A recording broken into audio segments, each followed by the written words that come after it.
Hello everyone, and welcome to my Young and Restless official. I hope everyone is having a wonderful day.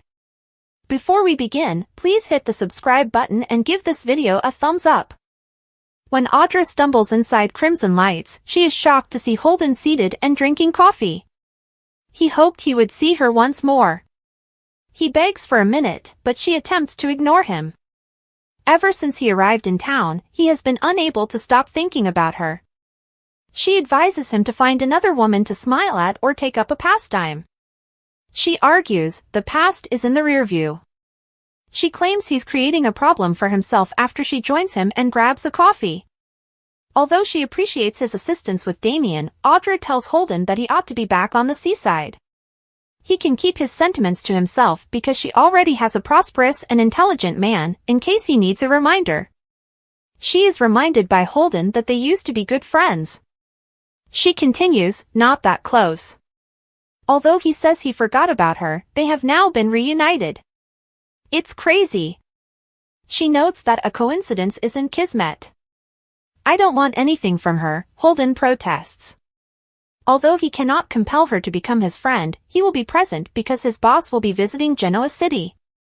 If he doesn't have a companion with whom to hang out, he will be forced to work from his phone all day. Holden YNR startled Audra. When she reveals that she told Nate about their past, Holden is taken aback. This hardly registered in Nate's life with everything else going on. She reminds Holden that he ought to give Damien priority at the moment as well. Who is he?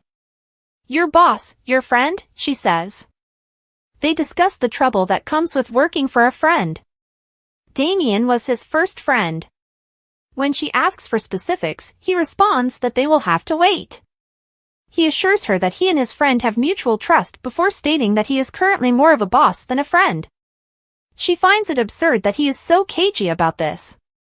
He won't acknowledge that he fears Damien, but he will acknowledge that when things don't go his way, he gets angry like a cornered mountain lion. Diane offers to watch Harrison's kids. Kyle waits for his mother to come on the patio, glued to his phone, which is vibrating with the most recent information on the Abbott man's repairs. Kyle informs her that Harrison is eager to regain his former space, and they laugh about Jack experiencing panic attacks. Diane is certain that her son wants to spend some time with Claire alone. He acknowledges that it hasn't happened often, which would excite Victor. She inquires as to why he hasn't asked her and Jack to watch the kids. There is no snub, he tells her, it simply never occurred to him. Diane reminds him that they used to take care of him constantly and that they can do it at any time.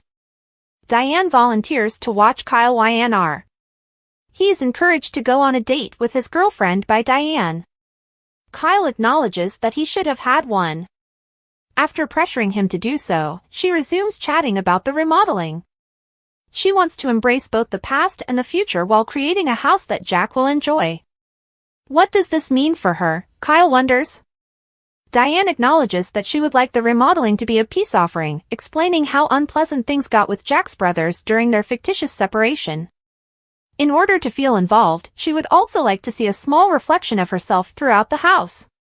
Her son tells her that her family and home are already there. It must also be a peace offering that his dad's siblings approved of the rehab. Kyle is quite excited to see it. Claire inquires as to Victor's support for Summer. Claire kisses her granddad on the cheek as soon as she gets at the new property. He continues by describing how her grandmother constantly compliments her. Is there a chance you're urging Summer to reconnect with Kyle? She asks bluntly as she sits down. Victor clarifies that she doesn't believe he wants Kyle to be with one granddaughter over the other. She is aware that he never had a problem with Kyle and Summer. Kyle's granddad does not want him with any of his relatives. He regrets that Harrison has forced Summer to interact with that man. I would never pick one granddaughter over the other, says Victor. Neither of them has any cause to feel insecure about Kyle. He implies that she is aware in her heart that her connection with Kyle is a mistake. Claire maintains that neither she nor Kyle are insecure about their feelings. All she worries about is Victor never giving them a chance. Claire requests that Victor withdraw from YNR. Victor says he's known Kyle since he was a baby and likens him to that idiot, Billy Boy Abbott. Claire requests that he refrain from taking any action to prove his point. Her grandfather claims that although she is older than 21 and capable of making her own decisions, she is aware of his position. She demands his word, saying, "You can disagree, but nothing else." "Oh yeah," he complains, adding that she may always approach him directly to talk. The Abbotts are aware that nothing they say will ever be able to separate them, she tells him. He tells her that the Abbotts are envious of them, their success, and their intimacy as she puts on her coat. Since Jack took over as the family's leader, such has been the situation. He gives her a hug and tells her to keep that in mind. Jack remembers their bond in the summer. Summer, distracted, runs into Jack at society. He wonders if she has heard from her mother since she apologized for being so busy. Summer tells him about the disappearance of Phyllis and Sharon and expresses her relief that Chance is now investigating. She implies that she may be taking a permanent vacation from the detective. Jack hopes she doesn't feel isolated. "Kyle has been useful in that regard," she says. She says, "I'm really glad we're reconnecting that way," which makes Jack wonder. She clarifies that she is simply referring to their working as a team for Harrison. She believes it's crucial their son understands that she will always care about her ex. Jack is certain that he does.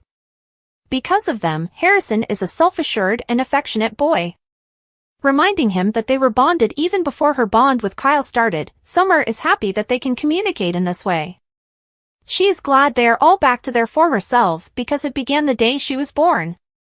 Jack and Summer talk about family. YNR. They discuss Harrison's new nighttime routines while seated on the couch. Jack thinks it's all fun. Summer claims that since Kyle made peace with him, the tension and rage have subsided.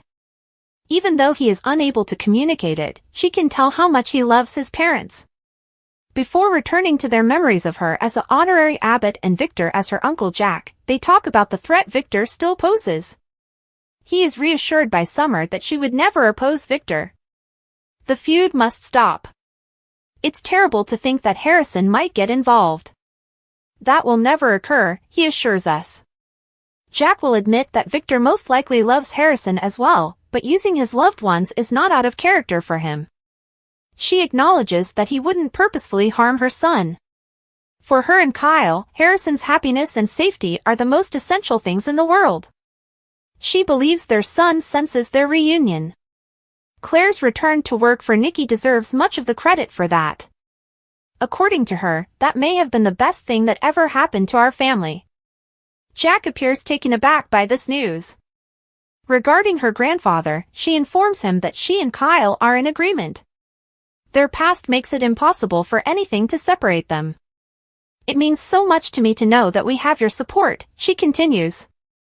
Damien and Nate talk their dad. At the athletic club, Nate and Damien have lunch and talk about Amy's eyes having hope again. He is reassured by Nate that the oncologist he has paired her with is the greatest. Nate interprets Damien's statement that he's thankful he brought this about as a sign that he's getting closer to forgiving her. Damien acknowledges, "I'm not sure I can really get there." This is beyond Hastings' comprehension. He lost his mother when he lost his father, according to his half-brother. Every day they were together, she told them lies. Nate queries whether she was expected to be honest with him when he was still a child. Would he have done a good job? Damien claims he never had the opportunity to find out, with his arms crossed. According to Nate, he must choose how long he will hold off on forgiving her. Mother YNR is difficult for Damien to forgive. Damien acknowledges that his loyalty to his father contributes to his irrational attitude toward his mother. Nate offers to share what he knows with him after he confesses to being interested in their shared father. He passed away while he was young, so it's not much. Nate's mother has told him stories, primarily about his charming tendencies and his career as a PI. Nate says their dad wasn't easy, so there was a lot of turmoil before he passed away, and they laugh about it. When Amy claims that their father was unaware that he had another son, he believes her. According to Damien, they both lost their fathers. No matter how much you need an answer, it leaves a lot of questions that will never be answered, Nate continues. They hope to repeat this after paying the fee. Nate sees Holden and Audra enter. They get to their feet, and Nate presents Audra to his half-brother. Damien believed Holden was meant to be flying. Since he detests airline cuisine, Audra explains they came in to get a nibble. She inquires about the oncologist's appointment and is happy to learn that Amy has accompanied the physician to Chicago for some testing. Damien gets tense, pulls Holden into the foyer, and says he has to leave. "Why in the world are you doing this?" Reminding him that they are not in this town to play, Damien demands. Instead of pursuing his ex, who is obviously now seeing Nate, he should be in Los Angeles having face-to-face conversations. Damien becomes irate and tells Holden to avoid Audra and focus on his paid work when he brings up Lily. Holden is told to leave YNR by Damien. Audra returns to their table and vows not to interrupt Nate while he is eating. When he sees that she's happy, she says it's just because she got to see him. He takes a step back to answer a business call. Holden comes back and apologizes, saying he has to get on with his business immediately. When he returns, he whispers, "Come to lunch with me." She reluctantly allows him to call her. Holden gets up and says he has a plane to catch, and Nate comes back. When he leaves, everything is out of balance. Nate looks down at Audra and asks her what's actually happening. Holden invites Audra to YNR for lunch. Kyle wants to have her all to himself, so he calls Claire back on the Crimson Lights patio to see if she has plans for the evening. Summer shows in and overhears him as he reveals that Harrison would be going with his dad and Dee Dee. Claire is eagerly awaiting their date. Kyle phones Claire to arrange a YNR date. Diane goes to society with Jack. She gives him a kiss and informs him that the house is making great development. She goes on to say that they have exciting plans for the evening that don't include going to the cabin. Harrison is in their care. He wasn't prepared for that, but it sounds fantastic. Kyle and Claire needed some alone time, she explains. He is certain that not everyone will be pleased with that. Diane finds it surprising that he is bringing up Summer. He says, "I keep thinking that Summer might have made up her mind that she wants Kyle back." Her mouth falls open. Audra's shocking encounter with Holden at Crimson Lights, the start of a scandalous YNR twist. Audra couldn't believe her eyes. As she stepped into Crimson Lights, the aroma of freshly brewed coffee in the air, she was met with a sight that sent a chill down her spine. Holden. Sitting calmly, sipping his coffee as if nothing had ever happened between them. The audacity. The tension crackled like an electric storm as their eyes locked, and for a brief moment, time seemed to freeze. "I was hoping I'd see you again," Holden murmured, a smirk playing on his lips. Audra's heart pounded, but she masked her emotions with a sharp glare. "Find a hobby, Holden. Or better yet, find another woman to flash that smirk at. The past is in the rearview." But the past wasn't willing to stay buried. Holden had returned to Genoa City for a reason, and it wasn't just business. He wanted Audra back in his life, and he wasn't about to let her push him away so easily. She reluctantly grabbed her coffee and slid into the seat across from him. "You're making yourself a problem," she warned. He leaned forward, eyes dark with something unreadable. "I can't stop thinking about you, Audra. Ever since I got here, You should be back on the coast," she interrupted, keeping her voice steady. "You did your part with Damien. Time to move on." Holden smirked. "You already have a brilliant and successful man, huh? Must be nice. But let's not pretend we weren't close." "Not that close," she countered, gripping her coffee cup a little tighter. But Holden wasn't here to grovel. He wasn't here to steal her away. He had a job to do, and it just so happened to put him in Audra's orbit more often than she liked. "My boss is spending time in Genoa City. That means I'll be here too. Unless, of course, you'd rather be my friend and make my time here a little more enjoyable." Diane's bold offer, a babysitting twist no one saw coming. Across town, another storm was brewing, though this one was wrapped in the warm, familiar setting of the Abbott estate. Kyle sat on the patio, lost in thought, until Diane arrived, brimming with excitement about the renovations at the Abbott mansion. Harrison must be so excited to have his old space back. Diane beamed. And you must be looking forward to some alone time with Claire. Kyle hesitated. Alone time with Claire was rare, something that Victor would surely be pleased about. But Diane wasn't about to let an opportunity slip away. Why haven't you asked me and Jack to babysit? Kyle was caught off guard. It never really occurred to me. Diane feigned shock. Kyle!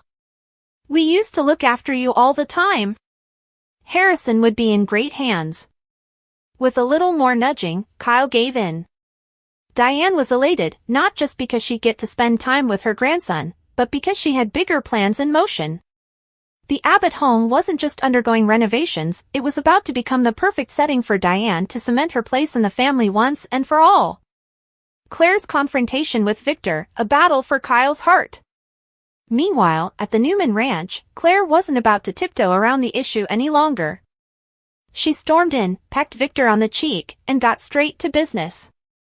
Are you pushing Summer to reconnect with Kyle? She asked, arms crossed, her voice sharp.